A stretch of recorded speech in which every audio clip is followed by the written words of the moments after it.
the ends of the meat off before you put it in the oven? I don't know. My mom always did it. Next level, right? Hey, how can you always cut the meat off the ends before you put it in the oven? Oh, the grandma says, oh, that's because our oven was so small. That's the only way I could get it to fit in. But look how it travels down the generations. Oh, I don't know, she did it, so I did it, so I did it. I remember one time this job I had, the last job I had, and it was Good Friday, right? And there I was eating. No, yeah, it had to be Good Friday or whatever. Catholics, right? How they don't eat meat on Friday, right? There I was eating pork chop, praise the Lord. I don't know what I was eating. But I was saying, we're gonna be teaching starting where? Your family.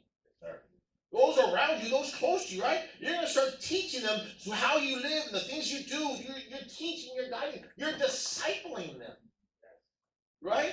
And if you're calling yourself a man or woman of God, guess what? You're discipling them a certain way because that's what they're seeing. They're gonna listen to you over there. They're gonna listen to me, unless they're trying to get away with something. I remember telling this one little boy, right? It was nothing bad, but he did something. His mom said, "Don't be doing that." He said, "Pastor does it."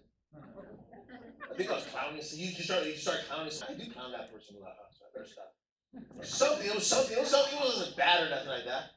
But what he said, he goes, "Pastor does it." Or in other words, I go, "Man, his kid was watching it, sir." Right? So what do you teach? You're teaching somehow, some way, whether with words or without words. Right? The Bible says in Matthew 23:15. Jesus tells them this.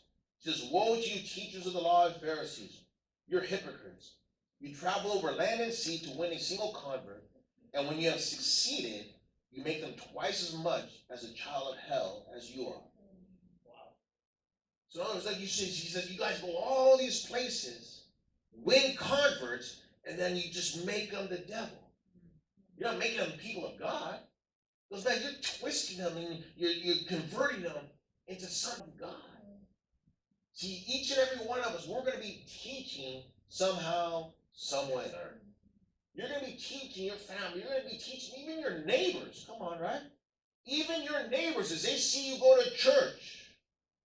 Pray, right? They're going to see you Sunday. There they go again. Come on. I don't know about you, but we got a lot of walkers around our family, around our house. People walking up and down the street constantly, right? And they see us. Come on now, we're dressed, we got our Bibles, right? They see us. Actually, I didn't even know this. The lady who runs the grooming, she lives around the corner from us. I didn't even know that one day. I said something, she goes, "Oh yeah, I know where you live. You got the Volkswagen, the black van, you got the cross in your front yard."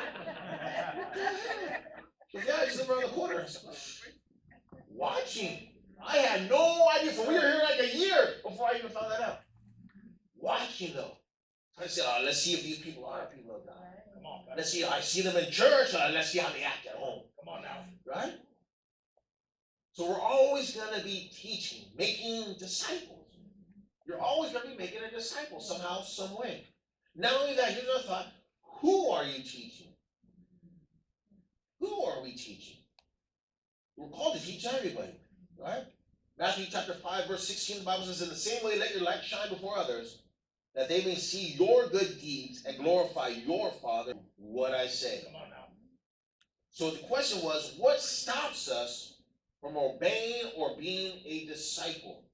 And when you hear those scriptures, the only word that really comes, it does, even though it's not there, a word that really stands out is the word grace. Right? So what's stopping us? Because, like, once again, the grace of God